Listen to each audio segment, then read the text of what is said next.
Test 4. You will hear a number of different recordings and you will have to answer questions on what you hear. There will be time for you to read the instructions and questions, and you will have a chance to check your work.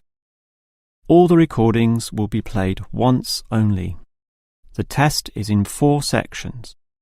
At the end of the test, you will be given 10 minutes to transfer your answers to an answer sheet. Now turn to Section 1. Section 1. You will hear 2 colleagues, Marcus and Ella, discussing a work project. First, you have some time to look at questions 1 to 5.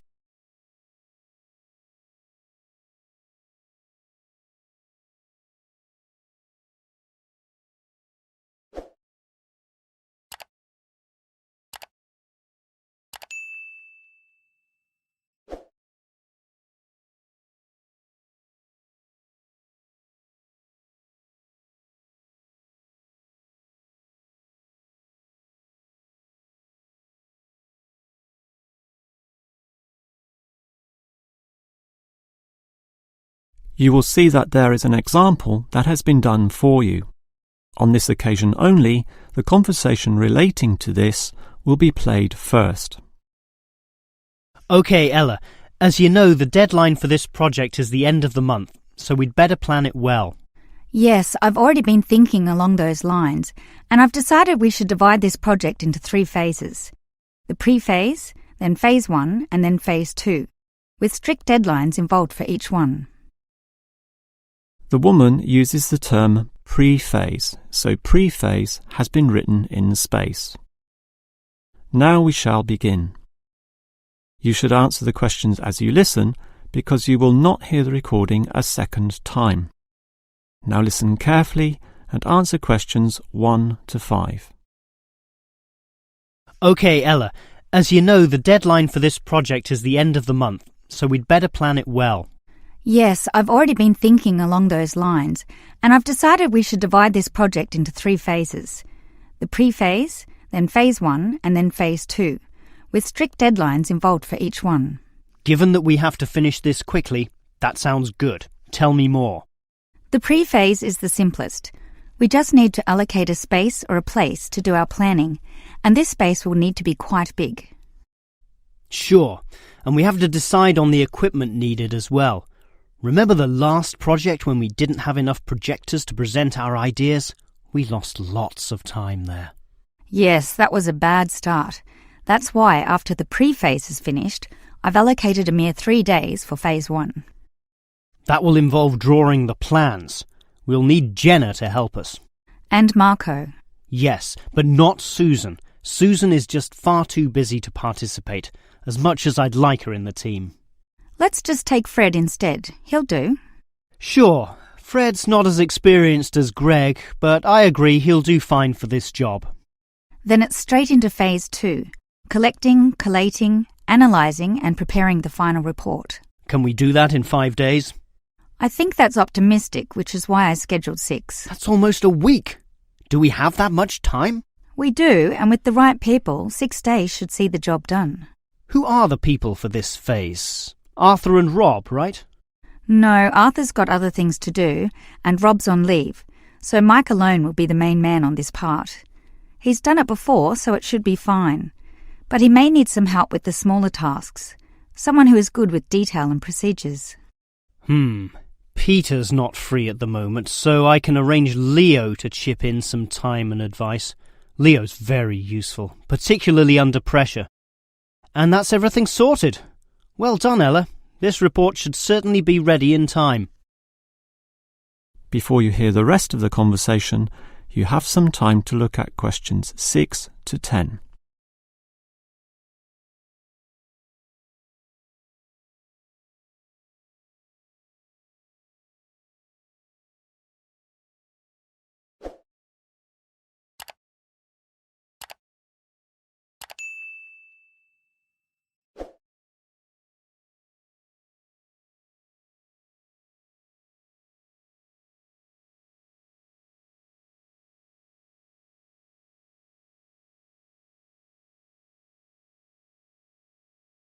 Now listen and answer questions 6 to 10.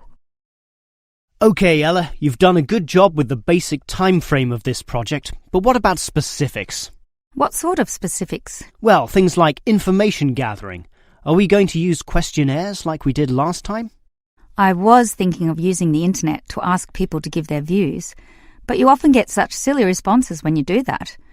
I'm of the view that the best way to find out things is to ask people directly, so that's what we'll do. OK, but that will take longer. We'll probably even have to do some of the work at home. No, I don't think so, as long as we stay back at work for some after-hours meetings. Well, that's better than coming in early. No one functions well in the morning. Also, the final report will need at least 2 appendices. Not only that, we'll have to attach a small booklet to the end, containing printouts of the relevant parts from all the foreign websites we accessed. That will take even more time. Are you sure we can meet this deadline? Yep, I've worked it all out and I'm confident we can do it. Phase 1 should be finished by the 5th, leaving Phase 2 to begin about the 8th or 9th. Now, there's a public holiday on the 10th, meaning that everything should be able to be submitted on the 15th. And after that, we can relax and celebrate on the 25th when the design division gives us approval to go ahead. Ha! You're assuming that the design division will approve this, and that's not guaranteed at all. Oh, come on, Marcus, be positive. You know this should be approved. In fact, I'm even planning the celebration when this is all over. Oh yeah? What's on the agenda then? Well, we definitely don't want to party in the office, do we? We'll want to get away from this place, and we're all too busy with our own lives and families to find a mutual time free for a dinner party. So I thought we'd just buy some nice expensive gifts for everyone who participated. We can just give these to the people here in the office. That sounds fine to me, but make sure they're not too expensive. The budget department will never approve the cost. Don't worry, I know how much I can get away with. All right, I'll leave that with you. That is the end of section 1. You now have half a minute to check your answers.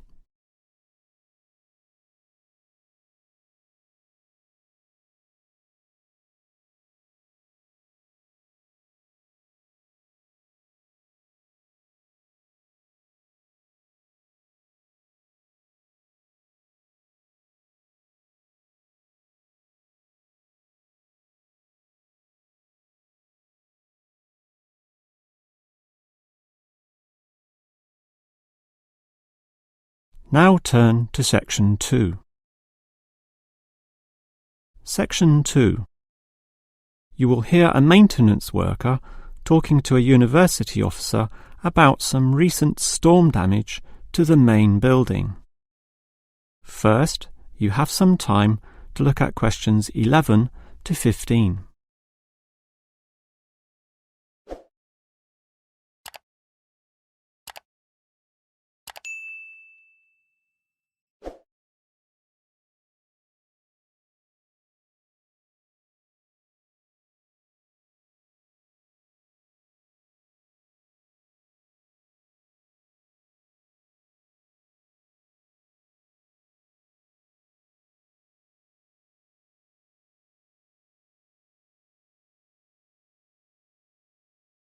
Now listen carefully and answer questions 11 to 15. Hello there. I was asked to tell you about the extent of the damage to the main building caused by the recent storm. Oh, that's right. I take it that most of the damage is just to the main building? It is indeed, since the building is so old. However, luckily the damage is minor and all of it can be fixed in one day, given that we have 5 people in our team. What will you be doing first? I understand you start at 8 in the morning. That's right. And we were going to remove the fallen tree, but we've been told there are exams that morning, and I'm sure the sound of those saws and other heavy equipment will disturb all the students. So instead we'll fix that leaky roof.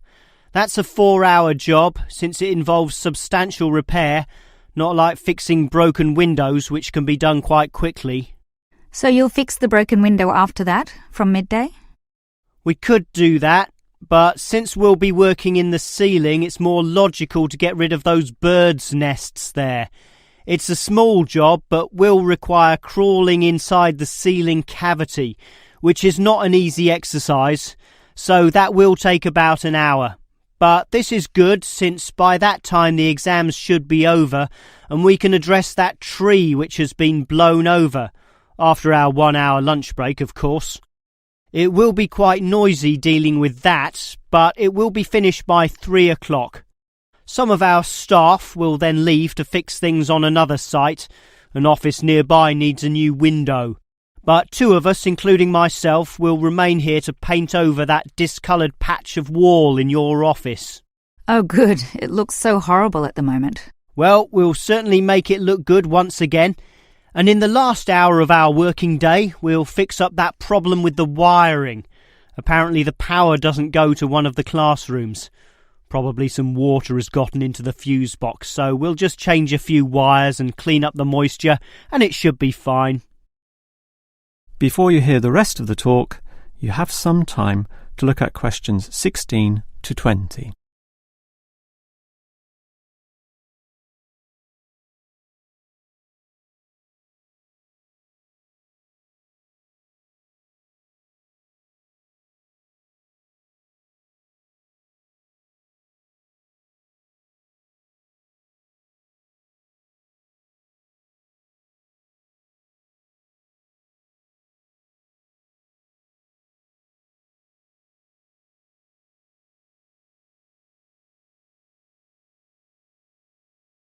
Now listen and answer questions 16 to 20. I certainly appreciate all the effort you and your team are taking to fix things here, but I do have one request. And what is that? You said you're going to paint the back wall in my office. Will it be the same colour as before? Yes, we'll make it a nice white colour. Well, that's the point. I'd prefer it to be yellow to match the furniture. The furniture is orange, actually, but I think yellow's a nice match. Can you do that? We can certainly do that. Yellow it is. Certainly a prettier colour than just plain white, or the blue in my kitchen at home for that matter. And we can leave the paint can with you in case you need to do some touch-ups or if the stain reappears. I'll just leave it in the garden shed, the one next to the main classroom. And incidentally, about those birds in the ceiling, I was just investigating and I heard the chirping of little baby birds in there, so there must be some young ones in a nest. I just thought you'd like to know that we can give them to a wildlife reserve. There's one in the next suburb, so that should not be too much trouble. Or you could give them to one of our teachers. I have a colleague who can raise them. I would say the wildlife reserve is a better option, since the people there are used to dealing with animals. And as for that fallen tree, we'll cut it up into small pieces, and that can be firewood in my house, so that won't be wasted either, although the smoke will cause some pollution. But I have a special licence for my fireplace, so no one can object to that.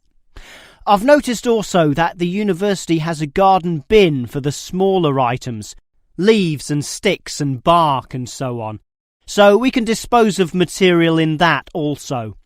You do have some waste piles out the back, but a proper garden bin means that the material will be recycled, and that's better for the environment, so you can rest assured we will use that. That is the end of section 2. You now have half a minute to check your answers.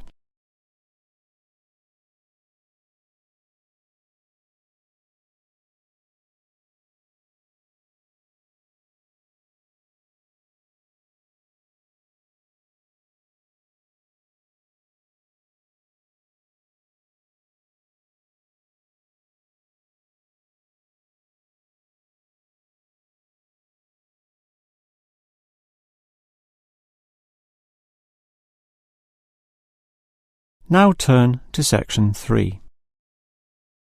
Section 3. You will hear 3 students, Steve, David and Susan, discussing the different courses they attend. First, you have some time to look at questions 21 to 26.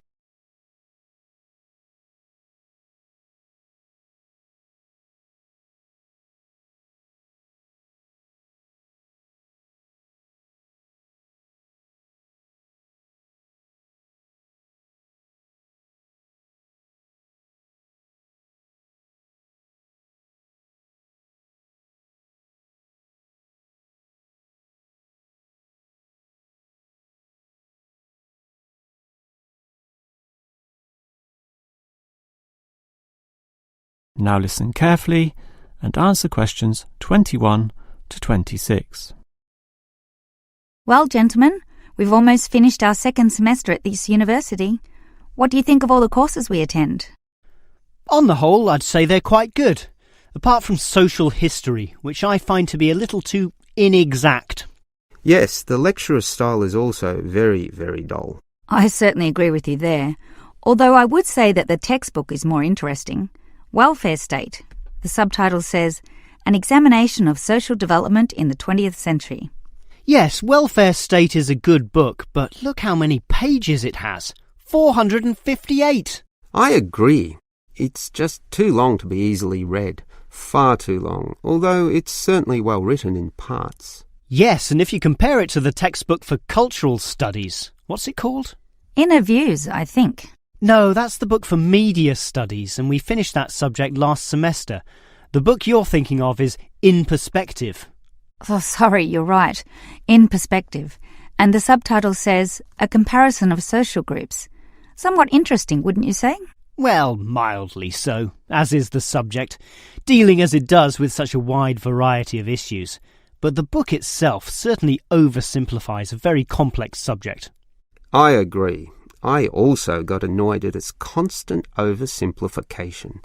Life is more complicated than what it suggests. Yes, but what you call oversimplifying may well be considered clarifying. Look at this other textbook, Government in Action. Some may say that it also oversimplifies, but it must do so in order to present a coherent picture of an equally complex subject. Government in Action. Which subject? It's the textbook for political theory. Oh, I hate politics. That's why I don't like the active leadership subject either. And most of the stuff in that political theory textbook is based on the American system. You see, it's written by Americans, so it's not even relevant to us here. I'd agree with you there. It's not relevant to us at all, since our government uses the Westminster system. Yes, I suppose that is a problem. Before you hear the rest of the conversation, you have some time to look at questions 27 to 30.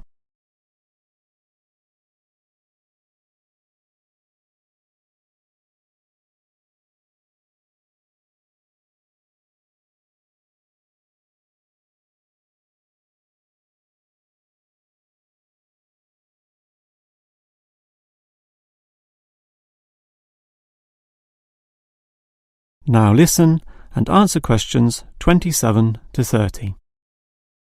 Well, it seems we all have certain criticisms about the textbooks we're using, but at the same time we all like some elements, at least, of the subjects we're studying. What's your favourite subject, David? I'm not sure. I like political theory, but... Cultural studies is by far the best, even better than political theory, which I also like, but just not as much. Why do you say that, Steve? I was thinking perhaps social history is worth considering as best. Social history is good, but I made my choice because the subject is relevant to this modern society. But so is social history, and I like the historical element, which the other subjects lack. Even political theory examines history only briefly and in a very narrow way, so I'd say social history is the most rewarding for me. What about you, Susan? I think social history is certainly very good, but political theory is, in fact, the best, since basically every human system boils down to politics. So, despite a certain irrelevancy in the details, the basic message remains as relevant as ever. Oh, Susan, you can't be serious. Let's ask Olive again. She's over there. Olive! Which subject do you think is the best? Ah, a difficult question. I'm very interested in culture, so cultural studies is certainly my cup of tea. But I'm politically active also, and hope to pursue this as a career. So political theory would be the one I'd pick. I don't believe it, even with that irrelevant textbook. Don't listen to him, Olive. You have a right to your own opinion. That is the end of section 3. You now have half a minute to check your answers.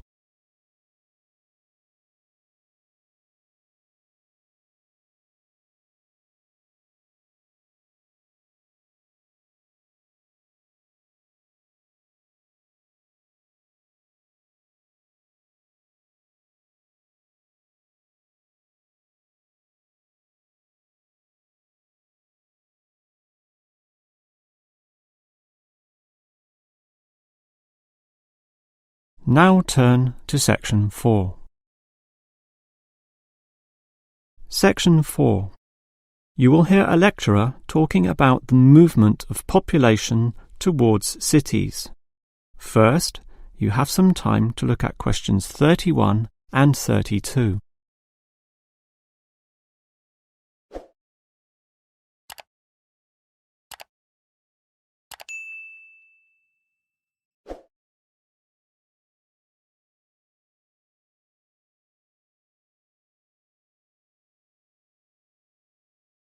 Now listen carefully and answer questions 31 and 32.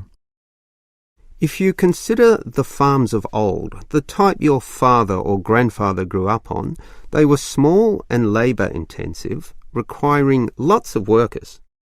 In addition, they often had a diversity of products, be that animal or vegetable, say cows and sheep, or oranges and lemons, with some peaches and a few chickens on the side for the production of eggs. The many workers involved raised their families who needed products and support services, such as medical clinics and schools, so the small country towns had mercantile activity, storefronts and community participation with all ages present and a distinct town culture. And how it has changed. Travel to any small country town in virtually any developed country, and you will often see that these places are now somewhat forlorn and deserted, lacking life and vigour. Many of the residents have long since moved towards the big cities, so the country areas have become depopulated and their downtowns empty. This phenomenon is so predictable and widespread that it even has a name, rural flight or rural exodus, and it has produced some fairly predictable problems. Before you hear the next part of the lecture, you have some time to look at questions 33 to 35.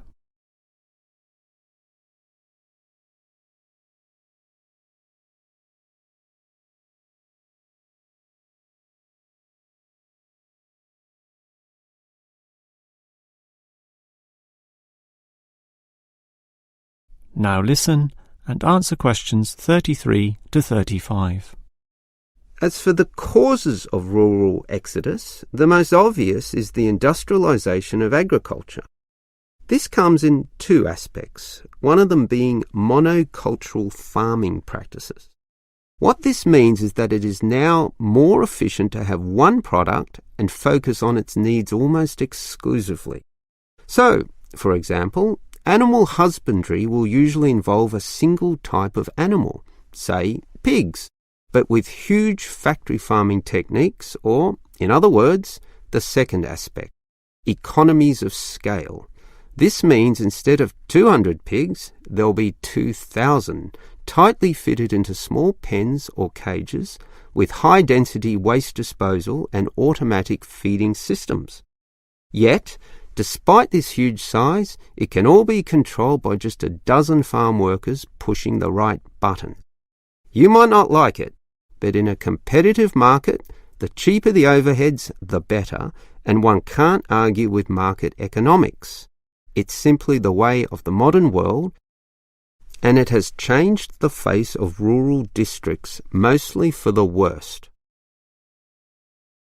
Before you hear the rest of the lecture, you have some time to look at questions 36 to 40.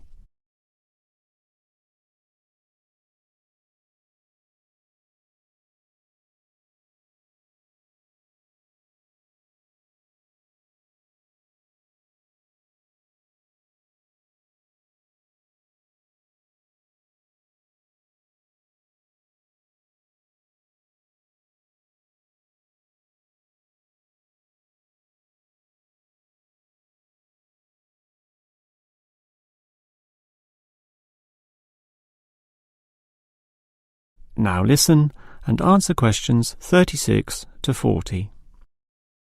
We can talk at length about the problem of rural exodus, but what about solutions?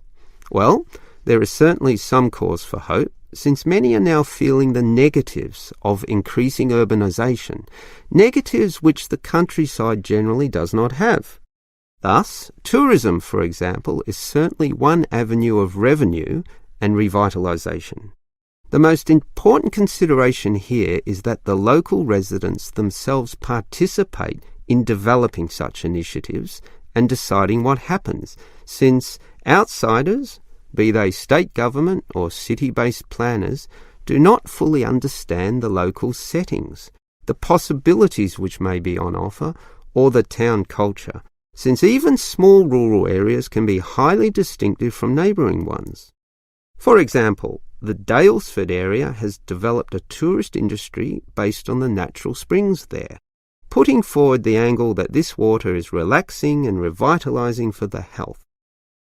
There has been the development of spas, saunas and small-scale accommodation within its picturesque hillsides. And another solution is to utilise the predominant local product. This takes advantage of the fact that many city people are developing a dislike for factory-produced and packaged foodstuffs. They are becoming interested in products that can be sold directly to them at a cheaper price, while preserving all the freshness from the tree or animal. It is important here that the country area is not only characterised by a specific product, but markets this idea well. For example, many areas of country Victoria have developed widespread grape growing and winemaking facilities and encourage wine tasting tourism, now a thriving industry with an international patronage. Similarly, Harcourt is famous for apples, Shepparton for mature cheeses, and Mildura for its citrus products. Such strategies, done well, give hope that rural areas can revitalise somewhat and once again be lively and interesting places to live in. That is the end of section 4. You now have half a minute to check your answers.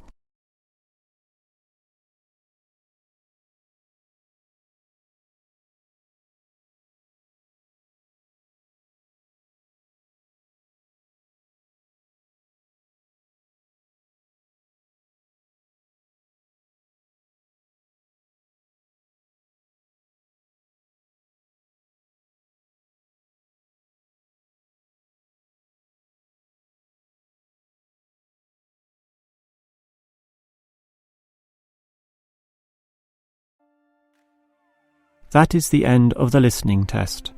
In the real IELTS test, you would now have 10 minutes to transfer your answers to the answer sheet.